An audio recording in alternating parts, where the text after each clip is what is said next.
Indudablemente, los reclamos de Bridger para ser recordado se basan en la extraordinaria parte que desempeñó en las exploraciones del oeste. Como guía no tenía igual, y este es el testimonio de todos los que lo conocieron. Era un topógrafo nato. Todo el oeste estaba trazado en su mente, y tal era su sentido instintivo de localidad y dirección que se solía decir de él que podía oler su camino o no podía verlo. Era un completo maestro de aviones y artesanía en madera, igual a cualquier emergencia, lleno de recursos para superar cualquier obstáculo, y llegué a aprender gradualmente cómo era que durante meses tales hombres podían vivir sin comida, excepto lo que el país ofrecía en esa región salvaje.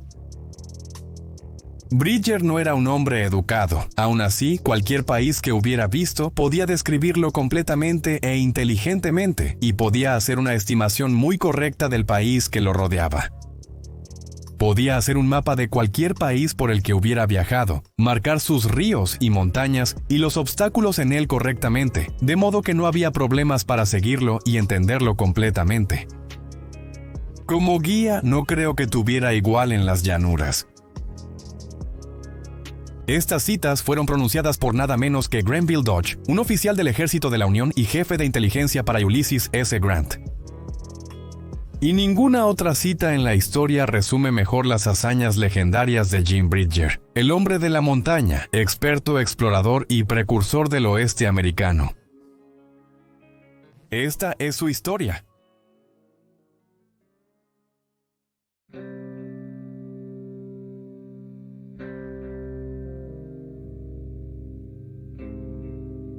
James Felix Bridger nació el 17 de marzo de 1804 en la histórica ciudad de Richmond, Virginia.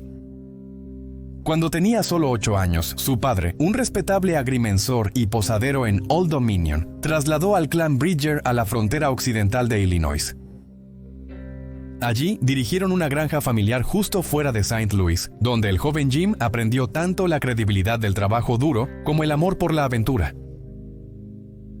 En enero de 1822, Bridger finalmente decidió dejar su hogar e iniciar su viaje hacia el oeste. Bridger encontró un anuncio en el Missouri Republican para hacer justamente eso, publicado por la icónica Rocky Mountain Fur Company. La compañía solicitó que 100 hombres viajaran con sus comerciantes de pieles y pioneros a lo largo del río Missouri y hacia las montañas rocosas, donde las trampas para castores estaban esperando ser colocadas. Ofrecía $200 al año, aunque no era como si Bridger necesitara el dinero para convencerse. Bridger se reunió con el general William Ashley, el fundador de la compañía y primer teniente gobernador de Missouri. Él y sus otros 99 hombres iniciaron la expedición del Alto Missouri en el río Missouri en marzo de ese mismo año. Comerciaron pólvora con los nativos locales, una banda de guerreros Arikara, a cambio de 50 caballos, y a partir de ahí las fortunas de los comerciantes de pieles flaquearon. Unos meses después, cuando llegó el verano, un trampero compañero en el grupo de Ashley llamado Aaron Stevens intentó acostarse con una mujer Arikara. Le cortaron la garganta al joven y los guerreros Arikara descendieron sobre el campamento de los tramperos. Bridger escapó ileso, y alrededor de 75 hombres lograron sobrevivir y avanzar río arriba y retirarse. Pronto se unieron a las fuerzas del capitán Andrew Henry y sus 250 soldados estadounidenses. Junto a cientos de otros guerreros de varias bandas de Sioux, la colección de hombres de montaña que incluía a famosos pioneros como Hugh Glass, Jim Beckwourth y Jebediah Smith volvieron al campamento Arikara y saquearon su aldea, matando a muchos de los Pawnee y asediando sus suministros. Fue semanas después que el infame encuentro de Hugh Glass con un oso grizzly entraría en su folclore lleno de violencia, así como el de Jim Bridger. Después de cambiar de lealtades al capitán Henry, Glass desafió su orden de permanecer con el campamento y se fue a recoger bayas por su cuenta. Mientras forrajeaba en contra de las órdenes, Glass fue atacado por el oso en protección de sus 2 crías cercanas. Disparó un tiro con su rifle Hawken de calibre .54, pero hizo poco para disuadir al viejo Ephraim de arrancar un pedazo de carne de sus glúteos, lanzándolo a sus crías. Después de que el oso continuó mutilando al trampero de pieles con arañazos de garras en su espalda y marcas de mordidas en su cara y cuello, otro disparo resonó y el grizzly cayó muerto. Se desconoce si Glass disparó él mismo el tiro fatal, o uno de los dos cazadores designados para buscar presas apareció justo a tiempo, uno de los cuales no siendo otro que Jim Bridger. Independientemente, los cazadores alertaron al resto del grupo, y Glass se mantuvo vivo gracias a pedazos de tela que mantenían unidas sus heridas abiertas. Lo llevaron en una camilla de ramas por días antes de notar que el herido Glass ya no podía ralentizar su ritmo. Se dice que el capitán Henry ofreció un par de cientos de dólares a cualquier hombre que se quedara con Glass hasta que muriera, y dos tramperos, uno llamado John Fitzgerald y un adolescente llamado Bridges, se ofrecieron voluntariamente para quedarse al lado de Glass. Los historiadores aceptan ampliamente que Bridges era el legendario Jim Bridger. Sin embargo, no pasó mucho tiempo antes de que Fitzgerald simplemente le dijera a Bridges que no valía la pena quedarse en caso de que los guerreros Arrakara regresaran, y se fue con los suministros de Glass, incluyendo su arma. Hugh Glass finalmente lograría sobrevivir a la prueba, antes de perseguir al adolescente llamado Bridges en Fort Henry y advertirle que no le diera la espalda a su prójimo. No hace falta decir que Bridges tomó el consejo a pecho. En 1824, Bridger participó en una expedición más al oeste, en un territorio que constituye el actual Utah. Aquí, el famoso hombre de montaña se convirtió en el primer hombre blanco de habla inglesa en deleitar sus ojos con el gran lago salado. Al principio, Bridger asumió que había tropezado con el Océano Pacífico después de atravesar el campo en un bote de toro. El agua era tan salada, seguramente debía ser la costa. Solo después del hecho aprendió que el lago era simplemente un enorme cuerpo de agua interior, aunque con una alta salinidad. Como resultado del descubrimiento de Bridger para la población blanca, la región floreció con puestos de comercio y una afluencia torrencial de comerciantes de pieles, tanto estadounidenses como canadienses. Los años 1830 vieron el mayor aumento en los trasplantes de Utah, y la historia del estado cambiaría para siempre, todo gracias a Jim Bridger. Alrededor del mismo tiempo que su gran revelación del lago salado, Bridger y los chicos de la Compañía de Pieles de las Montañas Rocosas también fueron algunos de los primeros exploradores blancos en toparse con el actual Parque Nacional Yellowstone. Descubrieron los géiseres, la vegetación y las vistas incomparables que desde entonces se han vuelto legendarias. Es difícil imaginar cómo debió haberse sentido hace 200 años al contemplar Yellowstone por primera vez. Después de unos 20 años más, recorriendo la frontera y explorando las tierras de Idaho y Colorado y los límites de Nuevo México, Bridger dejó su próxima gran huella en la actual Wyoming. Junto con su compañero comerciante de pieles y hombre de montaña, Luis Vázquez, los dos hombres establecieron el fuerte Bridger en 1843, ubicado justo al lado del Black's Fork del Río Verde. El puesto estaba perfectamente posicionado a lo largo del camino de Oregon, donde cualquiera y todos los que se atrevían a la migración hacia el oeste podían hacer una parada y aprender de los ahora experimentados hombres de la frontera. Con el incomparable currículum de Bridger, lleno de innumerables habilidades en la captura, caza, exploración y apertura de caminos, apenas había un alma que viajara por Oregon que no estaría mejor pidiendo la ayuda del viejo Gabe. En el fuerte Bridger, Jim daba consejos sobre cómo viajar hacia el oeste, mostrando un conocimiento detallado de los senderos y curvas en el camino. Evaluaba sus carretas, provisiones y hacía recomendaciones si parecía que el grupo no estaba en condiciones de terminar su viaje. Sin embargo, no toda la sabiduría de Bridger estaba perfectamente sintonizada con la realidad. Esto fue más evidente en 1846, cuando la desafortunada partida de Donner se detuvo en el fuerte Bridger antes de la siguiente etapa de su excursión. Fue en el fuerte donde tanto Bridger como Vázquez confirmaron a George Donner y James Reed que estaría bien utilizar el atajo propuesto por el explorador Lansford Hastings. Según Bridger, el atajo de Hastings era un camino nivelado y venía adornado con abundante agua y hierba. sí advirtió a la fiesta Donner sobre el tramo de sendero anterior al atajo, que, según el hombre de la frontera, era un tramo de sendero de 40 millas, desprovisto de agua o follaje. Desafortunadamente para la caravana, esas 40 millas eran en realidad 80 millas y el sendero ciertamente no estaba nivelado y era fácil de recorrer. Como resultado, la fiesta Donner Reed quedó atrapada en la cordillera de Sierra Nevada en pleno invierno, y el resto queda trágicamente en la historia. Unos años después, en 1850, Bridger trazó su propio atajo en el camino de Oregón. Durante su tiempo guiando la expedición Stansbury, compuesta por los ingenieros topográficos más respetados del país, descubrió una ruta terrestre al evitar el paso del sur y acortar el camino en general en 60 millas. Ubicado en la región centro-sur del actual Wyoming, el atajo sería nombrado en su honor más tarde, el Paso de Bridger. Este paso sería finalmente la ruta decisiva para dividir la divisoria continental, utilizada por entidades legendarias como el ferrocarril Union Pacific, el Pony Express, el Overland Stage y la construcción de la Interestatal 80 en el siglo XX. Los mineros y prospectores recibieron una fortuna similar gracias a la habilidad de Bridger para abrir caminos cuando se estableció el Sendero de Bridger 14 años después.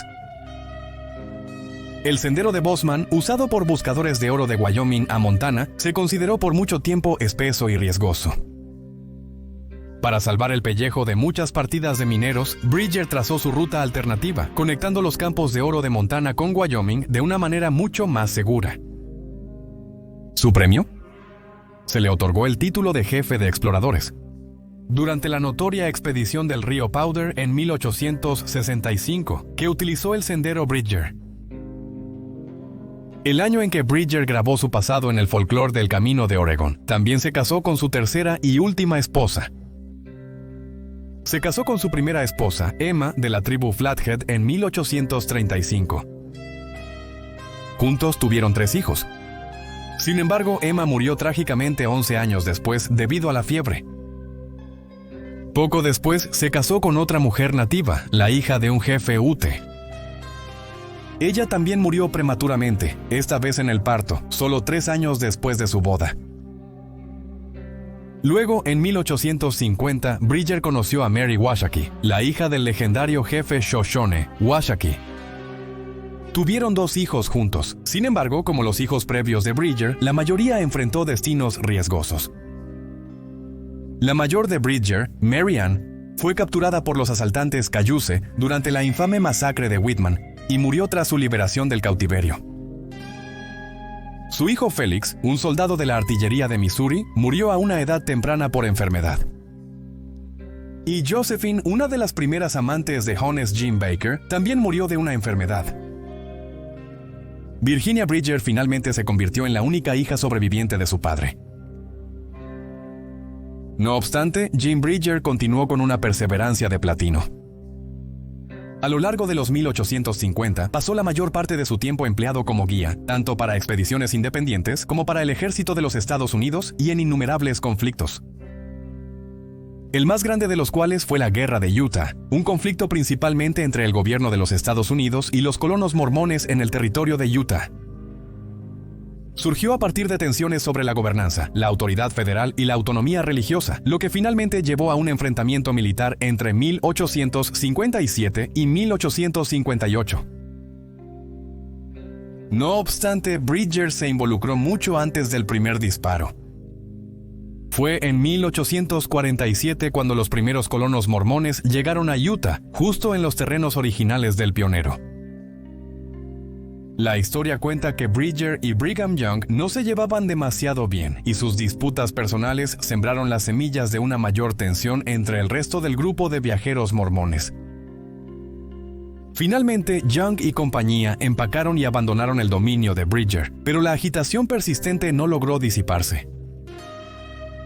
Más grupos de trasplantes mormones llegaron a la región, avivando el temperamento de Bridger.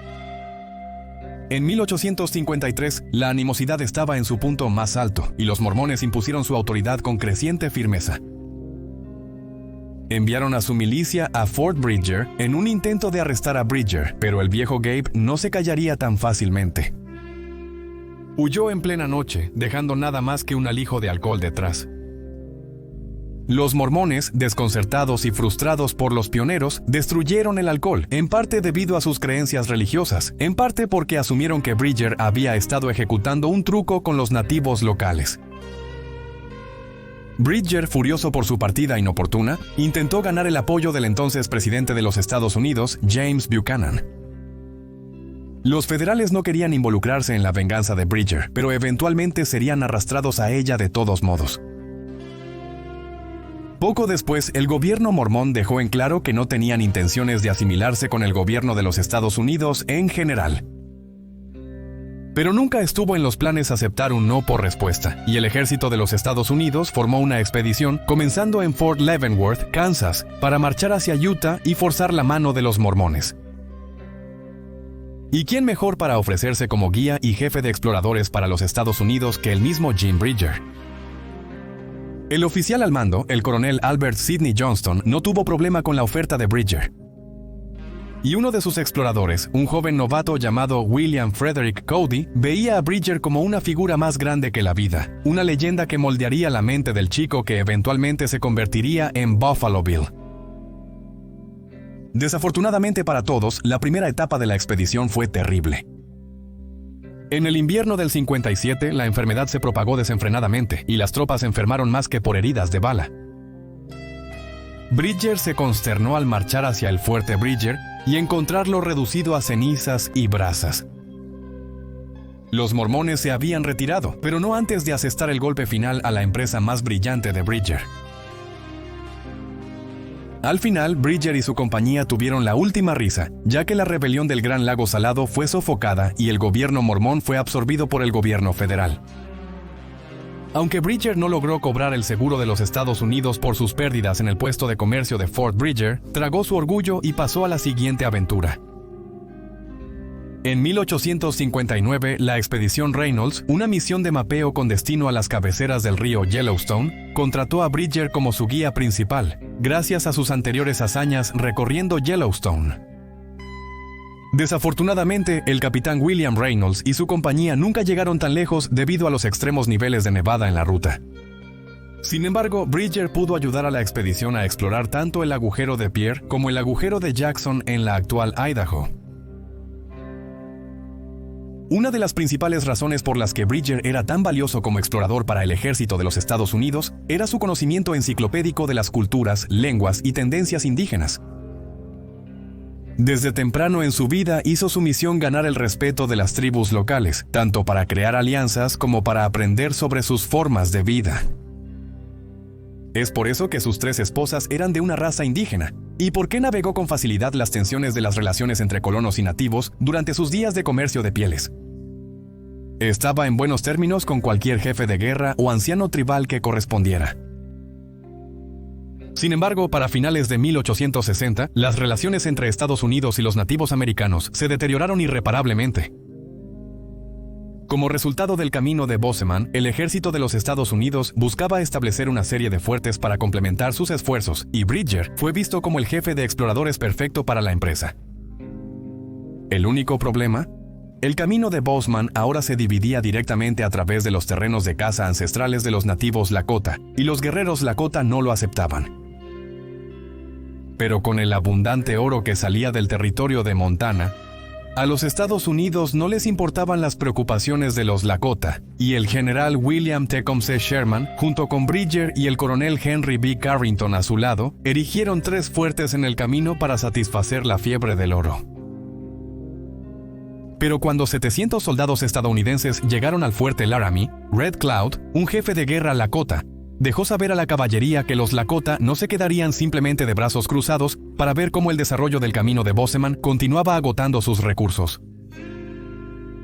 Carrington y Bridger ambos sintieron que algo estaba mal. En el mencionado Jim Beckwourth, compañero de Bridger y camarada montañés, confirmó sus temores. Les advirtió que se avecinaba un gran conflicto con los Lakota, pero los Estados Unidos hicieron poco para prestar atención. El fuerte Reno, el fuerte Campo de Fuerza Smith y el fuerte Phil Kearny se construyeron según lo planeado, y la última gota de nube roja había caído. En 1866, Bridger fue retenido por el coronel Carrington, quien estaba en busca de exploradores auténticos para liderar su ofensiva durante la Guerra de Nube Roja. Bridger aceptó y estuvo estacionado en el fuerte Phil Kearny durante los principales conflictos de la guerra, como la lucha de Fetterman en 66 y la lucha de la caja de vagón en 67. Para 1868, Jim Bridger había alcanzado su punto de quiebre. La frontera convertida en el salvaje oeste finalmente había quebrado lo aparentemente inquebrantable. Lidiando con ceguera, artritis, bocio y reumatismo, Bridger se dirigió de regreso al este, de regreso a sus raíces en la rural Missouri. Se estableció en una granja cerca de Westport, un suburbio de Kansas City. Más allá de su perspicacia como superviviente y su dominio total de la exploración fronteriza, Jim Bridger también se convirtió en un héroe popular, conocido por sus cuentos exagerados y fábulas del folclore del viejo oeste. La mayoría de estas medias verdades y cuentos populares se centraban en sus viajes por Yellowstone, un lugar real que Bridger encantó con susurros de maravillas y misterios. Una de estas historias decía que Yellowstone estaba lleno de un tipo especial de vidrio transparente que podía distorsionar la percepción humana de la vida silvestre. Bridger recordó una vez que pasó cazando un alce toro cerca de Obsidian Cliff, donde este juego no reaccionaba a ninguno de los disparos realizados por el experto cazador. Bridger dijo que disparó ronda tras ronda, pero el alce simplemente se quedó quieto, sin molestarse por el peligro inminente. Según Bridger, finalmente cedió ante el extraño comportamiento y se acercó sigilosamente al alce. Sin embargo, cuando levantó su rifle de caza para golpear al toro, solo hizo impacto con lo que él llamó una montaña de vidrio transparente. Dijo que este vidrio era irrompible, y si uno lo miraba a través de él, el vidrio actuaba como una lente, haciendo que un objeto distante pareciera mucho más cercano, incluso si estaba a varias millas de distancia.